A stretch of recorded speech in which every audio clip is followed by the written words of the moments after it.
Student, তোমরা যারা ক্যালকাটা ইউনিভার্সিটির আন্ডারে 4th সেমিস্টারের ছাত্রছাত্রী আছো এবং তোমাদের রাষ্ট্রবিজ্ঞান সাবজেক্টে অনার্স আছে, তোমাদের জন্য আজকে ক্লাস খুবই গুরুত্বপূর্ণ।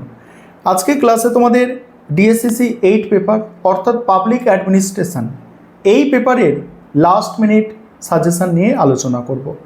তবে এই পেপারটা তোমাদের একটু বুঝে পড়তে হবে, কারণ এই পেপার থেকে প্রশ্ন কিন্তু দু একটা ঘুরিয়ে ঘাড়িয়েও আসতে পারে।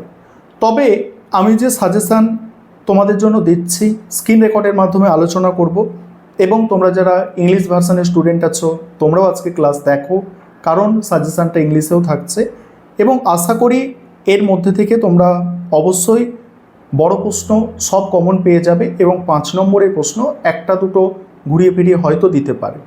এবং এই প্রশ্নগুলো যেগুলো বিশেষ করে স্টার্ট দেয়া, এই প্রশ্নগুলো ভালো করে তৈরি করবে, আশা করি তোমরা উপকৃত হবে।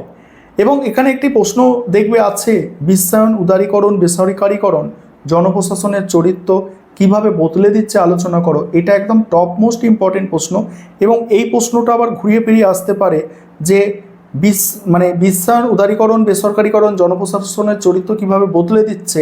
ঠিক আছে, এটা আবার আসতে পারে যে জনপ্রশাসনের ওপর বিশ্বায়নের প্রভাব, জনপ্রশাসনের ওপর উদারীকরণের প্রভাব, জনপ্রশাসনের ওপর বেসরকারীকরণের প্রভাব, এইভাবে ঘুরিয়ে ফিরিয়ে প্রশ্নটা কিন্তু আসতে পারে।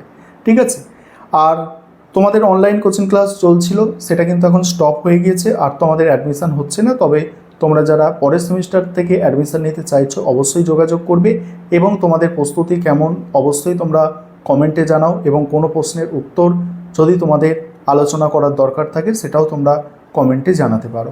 চলো আজকের সাজেশানটা ভালো করে তোমরা মনোযোগ সহকারে এবারে তোমরা সম্পূর্ণ সাজেশান দেখে নাও। প্রথমে দেখো 10 এবং 20 নম্বরের জন্য যে প্রশ্নগুলো দেখতে হবে বা তৈরি করতে হবে। প্রথম প্রশ্ন আছে সনাতন জনপ্রশাসনের প্রতি চ্যালেঞ্জ রূপে নয়া জনপ্রশাসনের উদ্ভব ও বৈশিষ্ট্য। এই প্রশ্নটা কেবলমাত্র এই পোর্শনটুকু আসতে পারে যে নয়া জনপ্রশাসনের উদ্ভব ও বৈশিষ্ট্য আলোচনা করো। পরের প্রশ্ন, বিশ্বায়ন, উদারীকরণ, বেসরকারীকরণ জনপ্রশাসনের চরিত্র কিভাবে বদলে দিচ্ছে বিশ্লেষণ করো।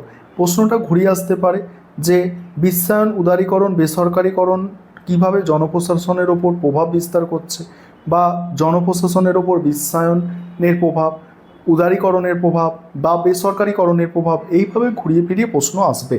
পরের প্রশ্ন কি আছে দেখো, পরের প্রশ্ন আছে জনপ্রশাসনের প্রকৃতি ও পরিধি আলোচনা করো এবং সরকারি ও বেসরকারি প্রশাসনের মধ্যে পার্থক্য। তারপরের প্রশ্ন, নতুন সরকারি ব্যবস্থাপনা বলতে কী বোঝো, এর মূল বৈশিষ্ট্য আলোচনা করো। যেগুলো স্টার দিয়ে চিহ্নিত করা মোস্ট ইম্পর্টেন্ট। তারপরের প্রশ্ন, সমাজতান্ত্রিক পরিচালনা সংক্রান্ত লেনিনবাদী নীতিসমূহ সবিস্তারে আলোচনা করো। তারপরে জনপ্রশাসনে বিকেন্দ্রীকরণ ও দায়িত্ব হস্তান্তর বলতে কী বোঝো, এর সুবিধা অসুবিধা আলোচনা করো। তারপরে মডিউল 2 থেকে দেখো, মডিউল 2 থেকে প্রথম প্রশ্ন আছে সিদ্ধান্ত গ্রহণ বলতে কী বোঝো, প্রশাসনের সিদ্ধান্ত গ্রহণ অপরিহার্য, যুক্তিসহ আলোচনা করো। পরের প্রশ্ন আছে আমলাতন্ত্র সম্পর্কে কার্ল মার্ক্সের ধারণা বা তত্ত্ব আলোচনা করো, বা প্রশ্নটা ঘুরিয়ে আসতে পারে সমাজ পরিবর্তনে আমলাতন্ত্রের নেতিবাচক, বলছে সমাজ পরিবর্তনে আমলাতন্ত্র নেতিবাচক, মার্ক্সের তত্ত্বের আলোকে ব্যাখ্যা করো, একই প্রশ্ন। তারপরে প্রশ্ন আছে জননীতির গুরুত্ব ও নীতি বাস্তবায়ন প্রক্রিয়া আলোচনা করো। পরের প্রশ্ন আছে রিক্সের প্রিজমেটিক সালা মডেল কিভাবে জনপ্রশাসনের নতুন বিশ্লেষণ ধারা সূচনা করে, ব্যাখ্যা করো। পরের প্রশ্ন সিদ্ধান্ত গ্রহণ প্রক্রিয়ায় যোগাযোগ ও নিয়ন্ত্রণের গুরুত্ব। নেক্সট আছে জনপ্রশাসনের রাজনীতি ও প্রশাসন দ্বিবিভাজন বিতর্কের প্রকৃতি ও গুরুত্ব ব্যাখ্যা করো। এবার 5 নম্বরের প্রশ্ন প্রথম প্রশ্ন মডিউল 1 থেকে আছে শাসন বলতে কী বোঝো, অর্থাৎ গভর্নেন্স।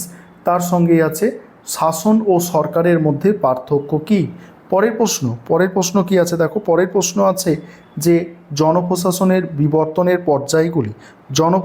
বিবর্তনের পর্যায়গুলি সংক্ষেপে আলোচনা করো।